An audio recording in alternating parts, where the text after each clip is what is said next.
big word for today is heathenism.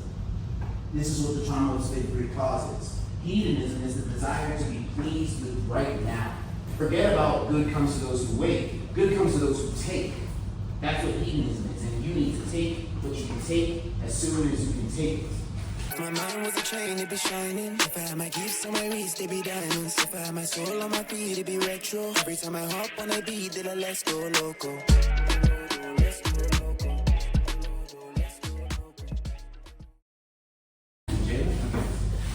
She doesn't want us to remember it as in it's with us. She wants us to remember that it is not with us. That the trauma of slavery should not be with us. That it's not a good thing to be with the trauma of slavery. And we're going to finish off this book by looking at what happens when you're with the trauma of slavery. What happens when it dwells with you, even when it seems like it's good. Okay? The first page that we have to look at is page 275. We should understand that Paul D, he is the upstanding man. The man who's really experienced the trauma of slavery, but he's trying to stand up and fight in this world, right? To fight in this world and continue to struggle with the world, what kind of armor did he develop? Where is his armor? In his heart. How is it depicted? A tin can, right? He's turned his heart into a metal thing so that he could survive in the world that he's in, right? This is him trying to cope, right? He's trying to deal. But we saw what happened when he got near the trauma of slavery. The trauma of slavery started to move him around, and eventually he lost himself, right? Eventually he was given over into the trauma of slavery, and he ended up having sex with beloved. The trauma of slavery, something that you would perceive to be a fun thing, right? In today's age, some people would say he got some, right? But he did it, right? Because getting some isn't always a good thing, right? And people who've gotten a lot will tell you that. It's not the best thing in the world. It's not everything that you want. The big word for today is heathenism. This is what the trauma of slavery causes. Heathenism is the desire to be pleased with right now. That is what heathenism is. It's forget about good comes to those who wait. Good comes to those who take. That's what heathenism is. And you need to take what you can take as soon as you can take it. That's the issue with this book. It's taking what you can take as soon as you can take it. And that's what the trauma of slavery causes us to do. Okay? And we try to normalize this action that we do of taking what we can take as soon as we can take it. Right? Let's go to page 275 and look at it. In this scene right here, we have Stampede, he's showing us that he has some issues, right? But Stampede, he's still a decent guy. And he's trying to explain to Paul D what happened to Sethe. And Paul D doesn't want to hear any of it. Let's look at 275. Somebody read Did You Snap It? From Did You Snap It, 275. Paul D is drinking what? What is the bottle that's with him? Whiskey, right? Why is he drinking the whiskey? He's trying to get whiskey with something, right? He's trying to get wasted. He's trying to escape. He's trying to escape, right? No, Paul D tossed the bottle on the ground and stared at the golden chariot on its label. Okay? Now, when we turn the page, we had to read that part so that we could understand that he's in a drunken state, okay? He's trying to escape. He doesn't want to hear what Stampede is about to tell him. But I was there, Paul D. Where is Stampede saying he was? He was there at the shed when Sethe was killing beloved. He saw her kill beloved, and he swooped in to save who? Who was she about to kill next? Denver, right? She was going to save Denver's life, right? She was going to save Denver from the trauma, well, not the trauma of slavery, actually. She actually didn't save her from the trauma of slavery. She's going to save her from slavery itself, which actually caused trauma. So he says, I was there. You was weird. There in the yard when she did it. Judy, Sethe, Jesus. It ain't what you think. You don't know what I think. Now look at this part. Listen closely, guys. She ain't crazy. She loved those children. She was trying to out-hurt the herder. What does it mean to out-hurt the herder? This is what we call a language smokescreen. right? What does it mean? There's a word, it's one word that you can use to describe out hurting the hurter, and it starts with an R. What is that word? Revenge. Right? He's using different language to explain what revenge is. Why is he doing that? Who's meant to get revenge? Who does revenge belong to? Shoot. From a human standard, we believe that revenge belongs to those who've been wronged. But what the Bible says, what we understand from ancient texts, is that revenge is unto the Lord. It's God's. Right? So that's why he doesn't want to call what she did revenge. He wants to say that she just out-hurt the hurter. But that is what revenge is. And now, because Paul D is the upstanding man in this book, he is not going to make the mistake of thinking that she's a safe person. Look what comes next. Leave off and spread it. Stamp, let me off. I knew her when she was a girl. She scares me, and I knew her when she was a girl. Why does Sethe scare Paul D? Why is he scared of her? Because she killed her child. Why can't he just think, well, she'd never do that to me? Listen, guys, let me tell you something. But people do this. People are friends or even spouses with a person who's evil to people, but they think, but they never be evil to me. I promise you guys, good advice, here's some good life advice. When you're on a first date, first 2 dates, dating with somebody, look at how they treat the waiter. Look at how they treat the waiter. The way they treat the waiter is how they can treat you. And if you think that they won't treat you that way because you're their girl and not the waiter, you're a fool. You're a fool. If the scenario arises, you will quickly become that waiter. Because the way someone treats someone that doesn't matter is a sign of how they treat people that do matter. It's inevitable. It will come your way. If your husband is a bully, he will bully you. He will. There's no, I'm his little one. You're going to turn into a problem. And that's the thing about it. The same thing has to do with revenge. You should be terrified about the man who's willing to kill a man that killed his brother. Because that means that if you were the one that killed his brother, he'd kill you. Right? When we start assuming, okay, no. They're evil to them. They're not evil to me. It's like, evil is evil. Right? It's what comes out of you that defiles you. It's what you say that defiles you, right? That's how you know that someone's evil. So, for Paul D, he looks at Sethe and he thinks, you're capable of this. You're capable of killing your own child. I don't trust you. Valid. Now let's go to the next sentence though. He says, she scares me, I scare me. That's another thing that's valid. This is the wise man. Every wise man in here, especially the men, should be scared of themselves. I would even argue that you're not really a man unless you're scared of what you're capable of. Men are terrifying. Men are like guns. Even if you have the safety on, you should not point them at anyone. All right, men are dangerous. They kill, and this tends to be a time when girls get offended. Girls don't get offended. Like, you can imagine a girl being like, I can kill people too. Cool. Okay. Congratulations. You're possibly a murderer. But let me tell you something. Men tend to be morally cruel, right? And so a wise man is scared of himself. He's scared of what he could possibly do. Women, you should be scared of yourself too. But you understand what I'm saying, right? As in, this is the reasoning behind despising yourself. Those who come to being wise, right? Those who come to an understanding, this is what happens to every single Christian, actually. Every single Christian comes to an understanding that they should despise themselves. That's the only way to become born again. You realize that you're a sinner. You realize that you need to die. And you realize you need to be born again. Right? So, a fear of oneself, not a love of oneself, is what leads to freedom, actually. Right? And so he's saying, I'm scared of me. Right? Paul D's the wise man. Now, I'm about to hit you guys with something that I haven't hit you with. We've gone over many lectures, but I haven't hit you with this one. Because this kind of, it's a wrench, but I think it's a wrench that helps you fix things, okay? Beloved is born again. You might not have thought about it like that. be born again? What do you do when you're born again? You die to yourself, right? We're at Houston Christian University. It used to be called what? Houston Baptist University. What do you need to do to be born again? Be baptized.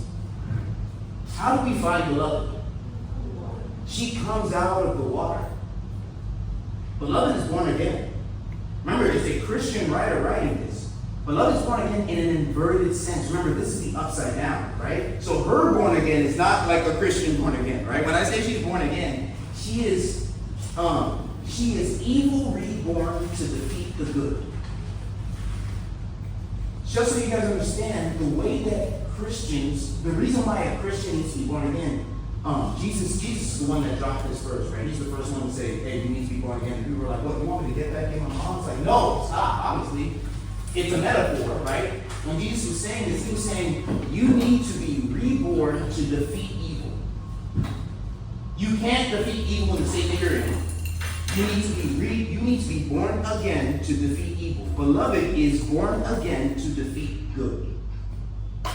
Paul, he takes them out of 124. He takes them to the carnival, right? They actually escape the trauma of slavery, and he does a good thing. They're experiencing the good, and in order to defeat them, in order to defeat what is good, beloved has to be born again. That's what happens. She's literally born again so that she might defeat good. And this is the same thing as I understand why the caged bird sings, the revival of those old scars. You guys remember the old scars from that poem, right? This is that. Beloved is a demonstration of evil being born again to defeat the good. That's what the trauma of slavery is. When evil is born again. Right? When it's born again, it's harder to understand.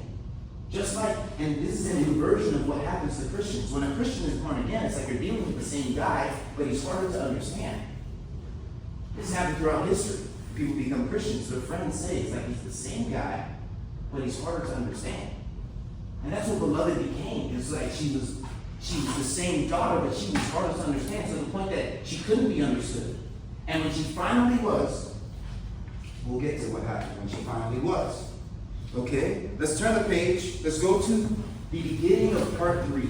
By part 3, Sethe has finally found out what? She's officially found it out. And what is the thing that she's found out? That beloved is her daughter. That she's been born again and she is with her now. Right? What occurs for her, you would think it's a good thing. Right? You think it's a good thing. Your daughter's back. She's we're going to go there when I'm talking about this. She's received reparations. That's what she's received. She has received reparations for the trauma of slavery that she's experienced. She got her daughter back. She killed her because of slavery.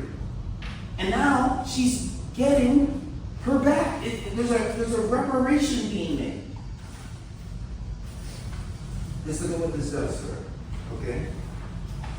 Now, when you get near the bottom of this page, this first page right here, part 3, you see Denver being, she turns into this third wheel between Sethe and beloved. Okay, let's look at it. It says, Denver had joined in the play, holding back a bit out of habit, even though it was the most fun she had ever known. But once Sethe had seen the scar, the tip of which Denver had been looking at whenever beloved undressed, the little curved shadow of a smile in the coochie place under her chin.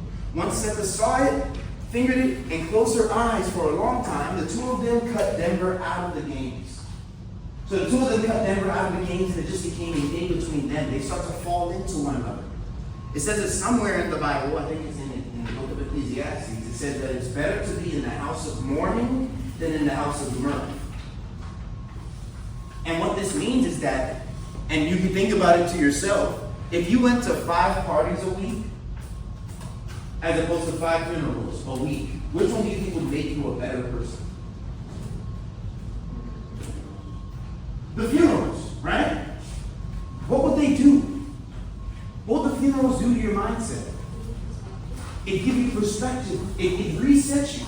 You'd be like, oh snap, hold on. Life is serious, right? This is the reason why the Christian symbol is not a dove. It might be one, but the Christian symbol, we know what it is. It's a cross. The Christian symbol is a symbol of torture. A symbol that had caused thousands of men excruciating pain.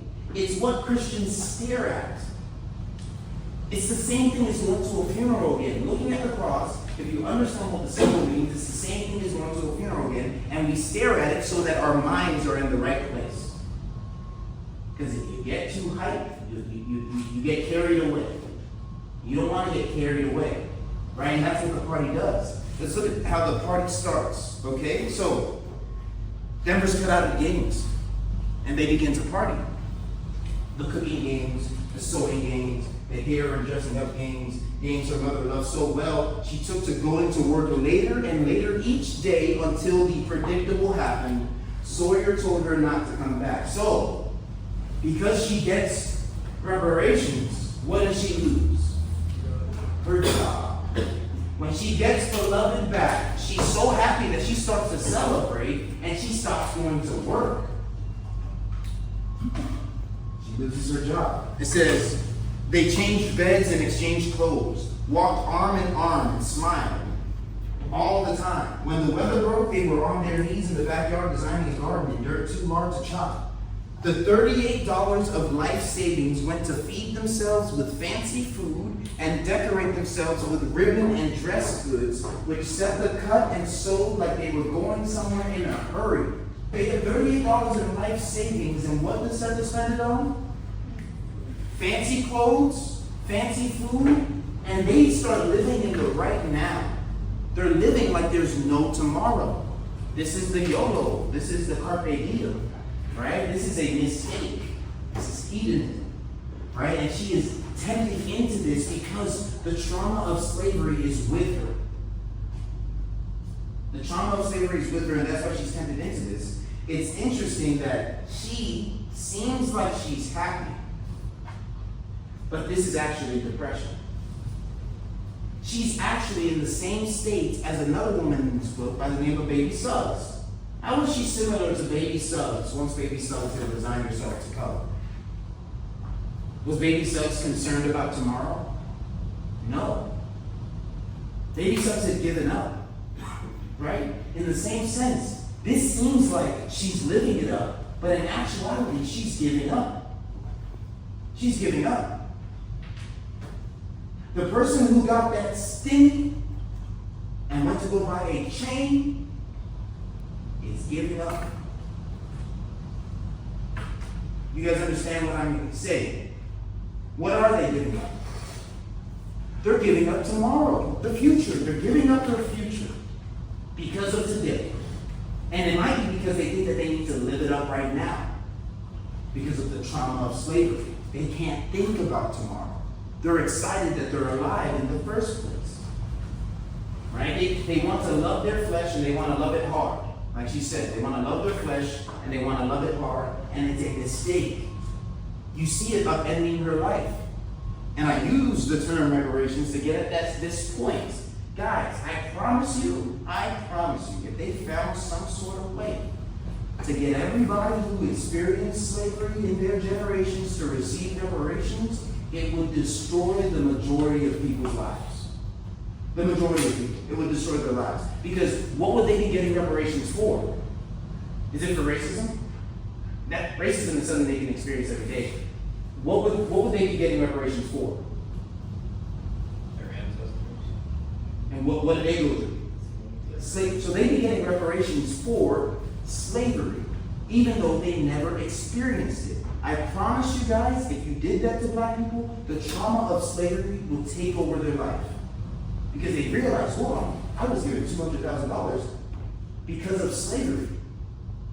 It would, I know it might sound like I'm speaking like as though I think I'm a prophet, guys, but I promise you, I'm only saying this because I've read this book. This is what happens to Sethe. Talk about reparations. She gets her daughter back. Forget money. She gets what a mother would call that everything. Right? A mother would call her daughter everything. She gets everything back, and it destroys her life because it makes her forget about tomorrow. This is what reparations will do. It'd make everyone forget about tomorrow. Everybody and their mama would be in a visa. And it'd be dope for the first week. And then the second week. And then the third. And eventually they'd all lose their jobs. And they wouldn't want to work again. Because of the trauma of slavery. This is the pattern of life. And we see Sethe go through it at an exponential rate. Okay? Any comments or questions about that? I know what I just said is like a hot take, kind of. Right? A lot of people think. Any black people in here think Jared, you think you would? Yeah. Look, huh? It's a fair point. Look, and I said the majority, right? Because there would be some people that would invest that money. There would. But you guys, if you don't believe what I'm saying, look up lottery winners. Look up how many lottery winners turn into Mark Cuban. It doesn't happen. You don't win the lottery and then turn into Elon Musk. No, you need to feed Elon Musk to be Elon Musk. You understand? You get what I'm saying? It's like it doesn't just happen. You hand someone a bunch of money, you could actually destroy their life. Legit. You can hand someone a bunch of money and they will kill themselves. Because they didn't work for it. They didn't deserve it. Does Sethe deserve to have beloved back? She doesn't. She doesn't. Right? She gets everything back, but we know she doesn't deserve it. Let's go to page 283, look at the bottom of the page. They've been playing a lot, they've been having a fun time, and then you see, it says, then the mood changed and the arguments began. Slowly at first, a complaint from beloved, an apology from Sethe, a reduction of pleasure at some special effort the older woman made. Wasn't it too cold to stay outside? Beloved gave a look that said, so what? Was it past bedtime? The light no good for sewing? Beloved didn't move, said, do it. And Sethe complied. She took the best of everything first. The best chair, the biggest piece, the prettiest plate, the brightest ribbon for her ear. And the more she took, the more Sethe began to talk, explain, describe how much she had suffered, been through for her children, waving away flies and grape arbors, crawling on her knees to a lean-to, none of which made the impression it was supposed to. Beloved accused her of leaving her behind. Guys, how does forgiveness work? Let's look at how forgiveness works, okay? So, theoretically, all right, ladies, you got a man, theoretically, and he cheats on you, all right, theoretically, these are all theories, and now, remember, the end of this story is you forgive him somehow, all right? A lot of the girls in here are like, that ain't my story, can't be me, but for the sake of this story, right, you forgive this man somehow. How do you think, if you were to forgive him, how would it happen? Anybody? How would you forgive that man? What would he have to do? All the girls in here are like, he can't do anything. It's over. It's done. Theoretically, guys, you forgave him somehow. All right, you're looking stupid to your friends. You did it. So you forgave. Wait, and they like? Yeah, you get back together. Theoretically, this happened. These girls are unforgiving. I'm not going to lie. No, that's like you can forgive them, but why would I be in a relationship? I get it, but for the sake of the theory, it's a bad theory. I know it is a bad theory, but I'm trying to make something really bad, and obviously it's horrible. I think it's so bad. But this happens. If he was to be forgiven, how would it happen? Yes? If he was to be forgiven, it would be like a long talk of if there's any more like unloyalty, then it would be over after that. Then the same thing, the trust would have to be rebuilt, and you have to prove that. Through not lying, not giving up, like always go through this stuff, follow me, and just if I'm gonna choose to forgive him, then I would have to trust him. Yeah, like harp on him. So he'd have to act in a way. He'd have to change his ways, right? For one, he'd have to ask for forgiveness, right? And he'd have to acknowledge what he did was wrong. And this is how forgiveness happens, right? You guys know that forgiveness comes after repentance, right? So he'd have to repent, rightfully so. And if he didn't repent, is it okay that you don't forgive him?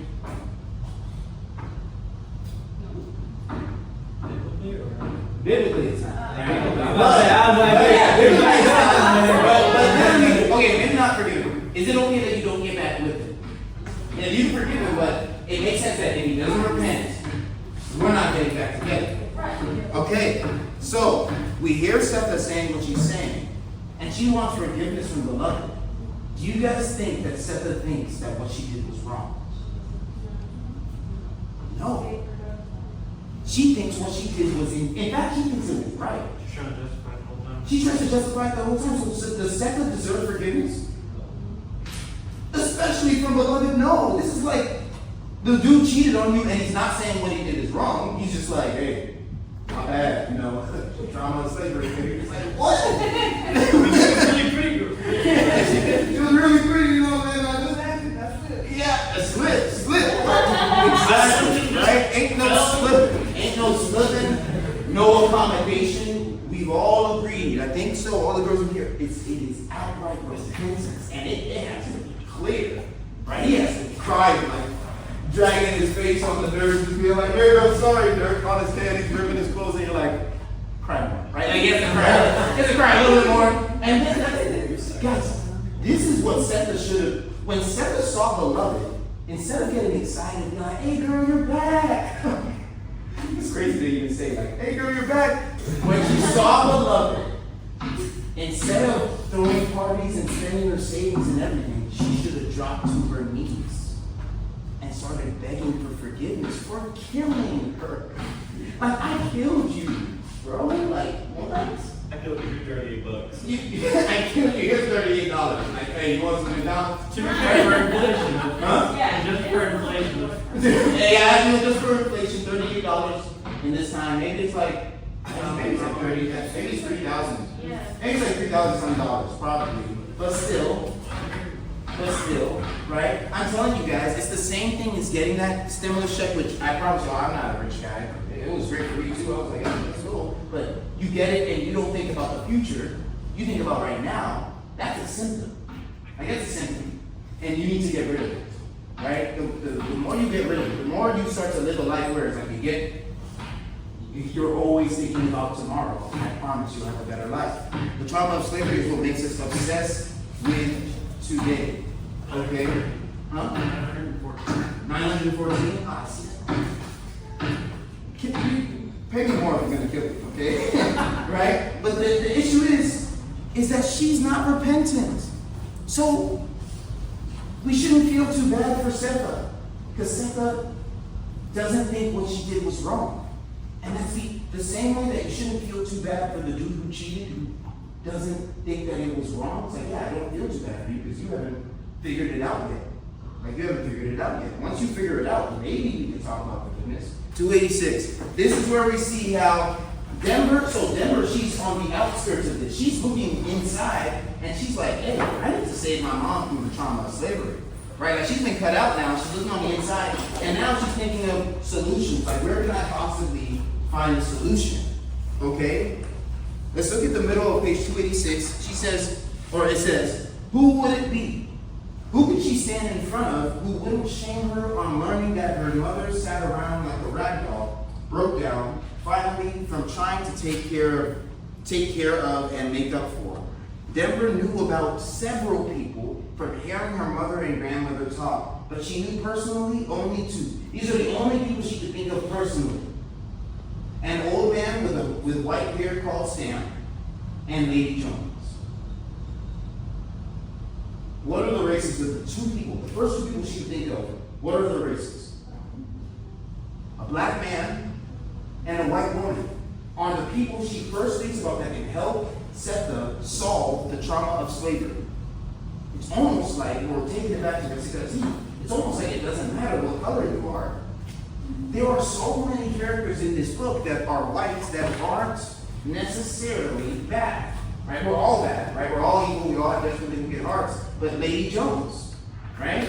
Amy Denver, bless her heart, right? She's a little stupid, but Amy Denver, right? Amy Denver helped her give birth to a child, right? Mr. Garner, you know, bless his heart, he still had slaves, but his slaves had guns, which is crazy. I'm not gonna lie. If I was a slave master, you are not holding a gun. Like, I'm cool with you, bro, but put that down, right? That's crazy. But he was crazy enough to let them do that. Right? So there are many people, and when Denver's saying, who can I call to solve this? It's not about race. She's not thinking, oh, I need to go find a black person to solve this or a white person. No, she's thinking about their character, right? Santa Fe is someone who can handle this. Lady Jones is someone who can handle this, right? It's about character. But the trauma of slavery is like a ghost, right? It is a ghost. We've seen it. The trauma of slavery is a ghost. And this ghost is heavy on Baby Suggs' shoulders, okay? And when we look at page 287, we can see it. Look at page 287. Remember I told you that Sethe and Baby Suggs, they're two versions of the same coin, right? Sethe looks like she's happy and she's turning up. She has her $900, right? It's $38. It's $38. But she has her money, right? They're spending it all. Baby Suggs resigns herself to color and she's just in her room by herself. They're doing the same thing. Both of them not concerned with tomorrow. Let's look at this page. It says, and this is Sethe trying to convince her that white people ain't all that bad, right? Look at this. She says, they got me out of jail, Sethe once told Baby Suggs. They also put you in it, she answered. They drove you across the river on my son's back. What does that mean? What did Hallie have to do so his mother could be free? Work on weekend. He had to work weekends. He had to work on Sundays specifically, right? Sunday was his holy day, right? And they didn't work on Sundays, but he worked on Sundays for 5 years to set his mother free. So she says, they let me go on my son's back, right? He's still a slave. They gave me this house. Nobody gave me nothing. I got a job from them. He got a cook from them, girl. Oh, some of them do all right by us. And this part, look at this. And every time, it's a surprise, ain't it? You can see that's the ghost right there. Guys, while this might be written about a slave woman in the past, this is very contemporary. I heard this mama here, and every time it's a surprise, ain't it? Have you guys seen this happen?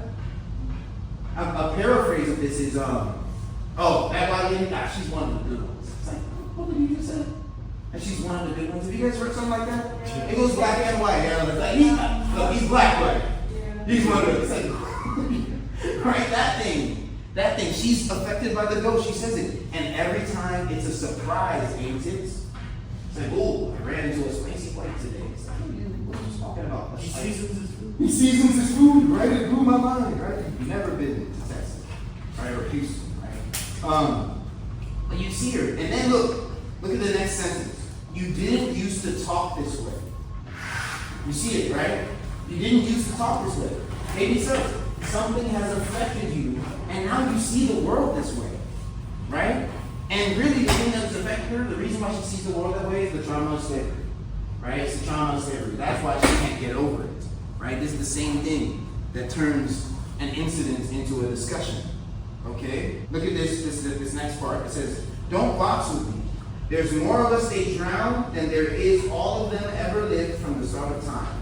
A gross exaggeration, right? That's just not true. That doesn't even make any sense. And then, lay down your sword. This ain't a battle, it's a rout.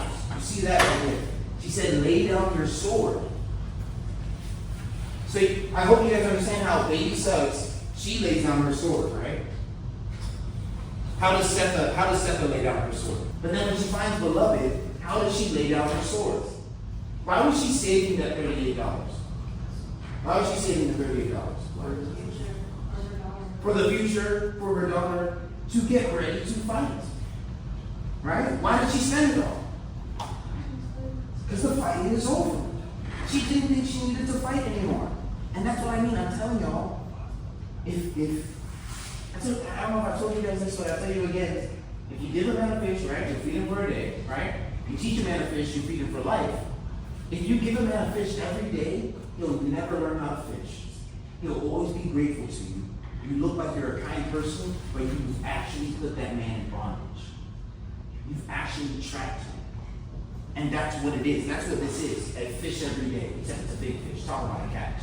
You caught your daughter, right? She got her whole daughter back and she thinks that she doesn't need to work anymore. She doesn't need to save anymore. She doesn't need to be concerned about the danger that is to come. She's turned into a complete hedonist, right? This thing is taking over her life. It says, she says on page 321, what baby? She left me. Oh, girl, don't cry. She was my best thing, right? So that's everything. She was my best thing. She's talking about the trauma of slavery, right? That was her best thing. That was her whole thing. right? And there are a lot of people, much like Sethe, who believe the trauma of slavery is their best thing. Like the thing that they can bring up and it's like the highest thing. Do you know how we've suffered? Some people think that that's the highest thing that they can ever refer to. Like they think they're taking it to the deepest place when they say, do you know how we've suffered? It's not the highest thing, right? When you make it the highest thing, you've been traumatized by the trauma of slavery. If you think that that's the highest thing. You see this dialogue, he says, Sethe, he says, me and you, we got more yesterday than anybody. We need some kind of tomorrow. He leans over and takes her hand. With the other, he touches her face. You your best thing, Sethe. You are. His fingers are holding hers. Me? Me? What tense is this written? It's written in present tense. Is the whole book written in present tense? No. No. This is the now. Right? This is not the past. We're dealing with the now. Well, the other reason is because it's happening right now. Right? This text is for right now. Right? This text is for right now. This is not what's happening in the past. This is happening right now. A lot of people are cooped up like this. A lot of people are cooped up like this, and what they need to hear is what Paul D says. He says, you, your best thing, Sethe, you are. His fingers are holding hers. And she says, what? Me? Me? This advice right here. Me, right? You are your best thing, Sethe, you are. How do you guys feel about this? Do you think this is what Sethe needs to hear right now? Or what else could she hear right now? She's depressed. She's been in her room. Thinks that there's no reason to live. Does she need to hear that she's her best thing? Or what do you guys think would be better to hear? What would you say to Sethe? Get off your bed. Huh? Get off your bed. Get off your bed. Get up. Right? Maybe get up. Do something. Do something. Your daughter has actually been dead for 20 years. That was a ghost. You need to move. Right? You need to move. Right? There's a time to mourn. Right? There's a time to mourn. But that time is over. Right? That ghost came back to traumatize you. And it really worked. And you need to move. But this is a weird thing. Telling someone that they need to move, right? Isn't it weird to tell someone that they need to move? Like, how long should someone grieve for their dog? It's a weird one. I've met some people who's like 4 or 5 months past, and they walk by a kennel and like, it's like, oh, hey. How long should you cry about your dog?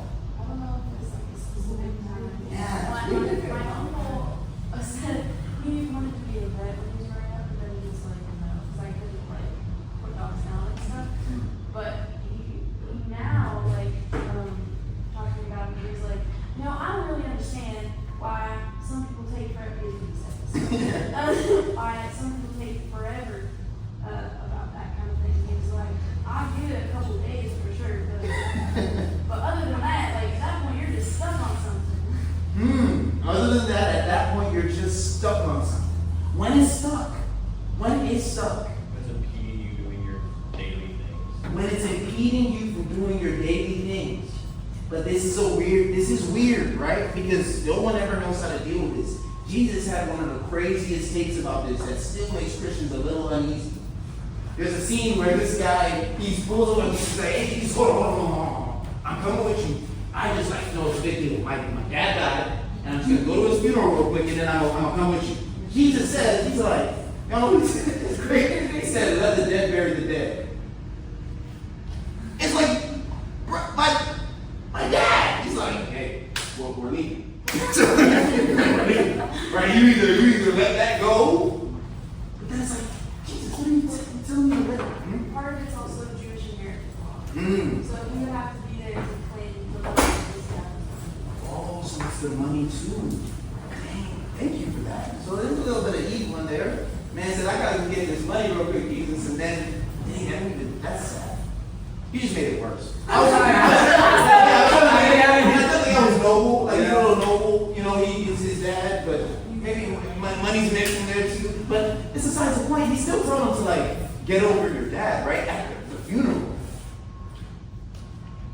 Should you be over your dad at the funeral? Are you saying that you shouldn't have listened to Jesus? What are y'all saying? What are you doing? Explain yourselves. Because I'm not lying. I rock with Jesus. I rock with Jesus more than I rock with any of you guys. All right, explain yourselves. What do you mean? What's going on? How long do we mourn? There's no time. And the way Luke kind of put it is like mourning stops when you need to move on. That's sweet. That I kind of said what he said, but in a different way. Mourning stops when you need to move on. And what time is that? Well, It's not really. Maybe it's not good. And a lot of times people describe grief in a way as also being nonlinear. Like it'll come up at random times sometimes, or it'll be like little pockets of things, almost like how the book is kind of disjointed, where you're in the present and then suddenly you're in the past, and then you get back to the present. And it's kind of like how they function these days. You'll see something that reminds you, you know, of the place where you were, or of the person that you're grieving. But you can, obviously, you can make a choice to then stay in that place of remembrance, or you can continue with your life after that. Yeah, that's what's happening in beloved. Yeah, like how you explained, there's these, and that'll happen, right?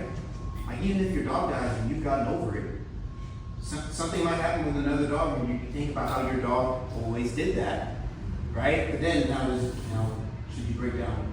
Should you break down right there? Probably not. You're gonna say something else? well, then kind of building that too. Like sometimes, you can't always mourn right away either. Sometimes you have to kind of handle business at the same time or before you have a chance to sit down and like process and mourn.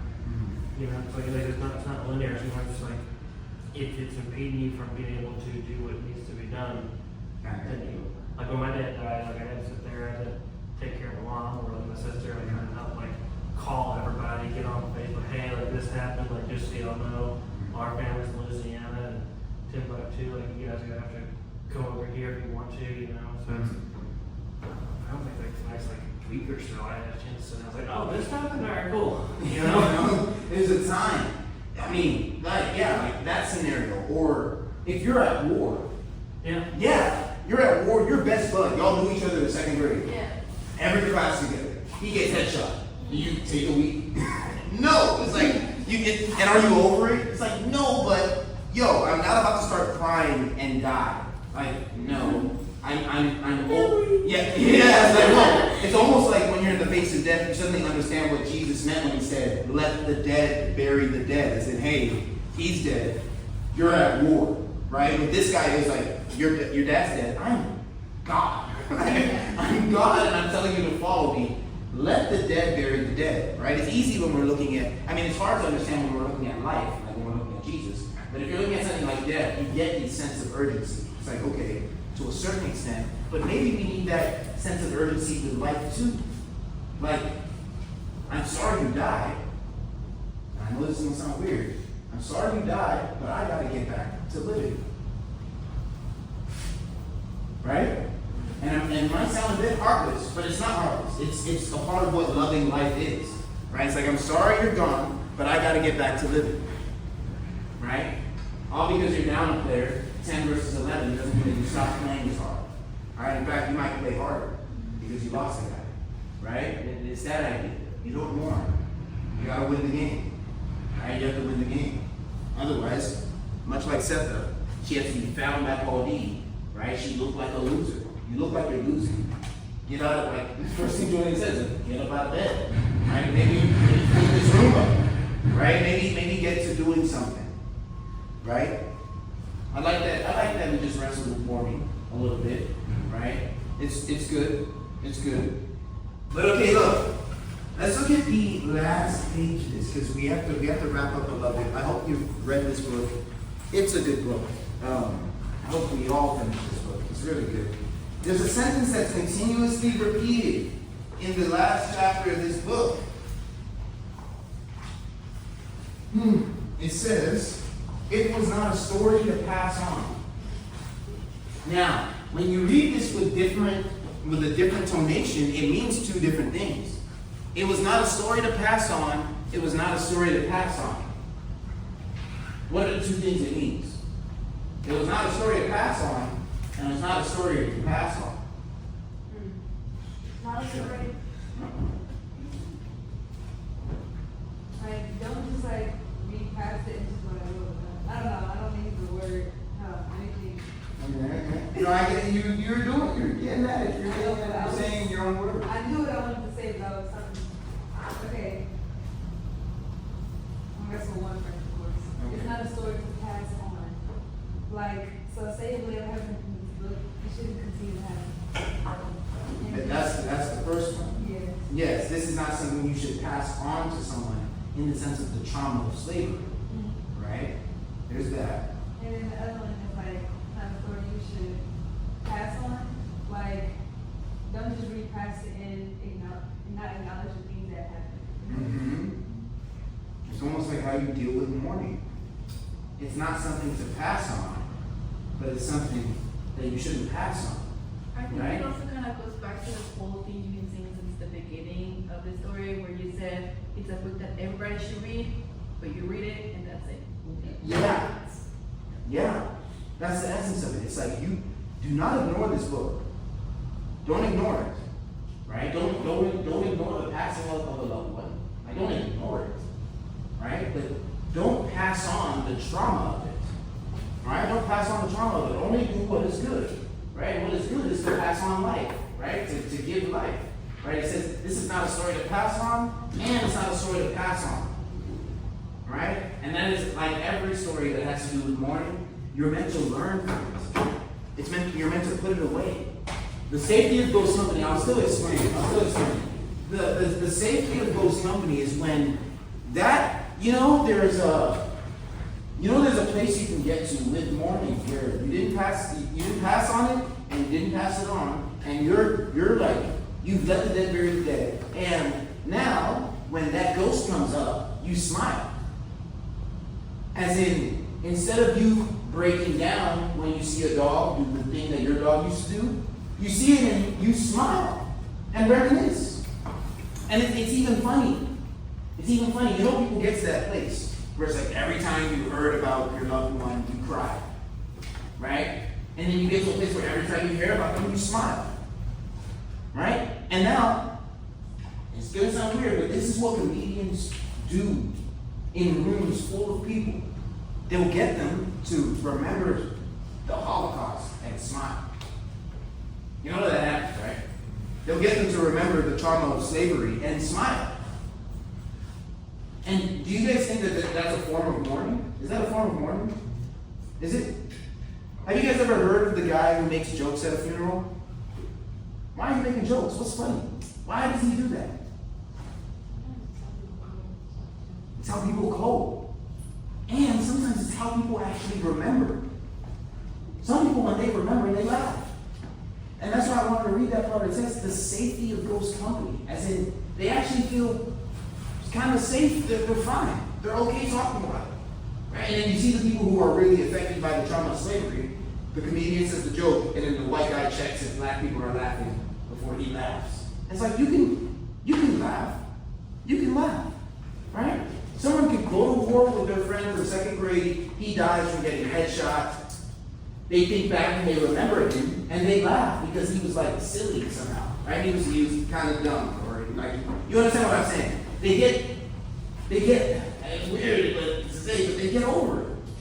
Right? They get over it, and they're actually over it, and they're looking at it. Right? They're looking at it like, okay, that's a thing that happened. I fully understand it, and I've come to terms with it.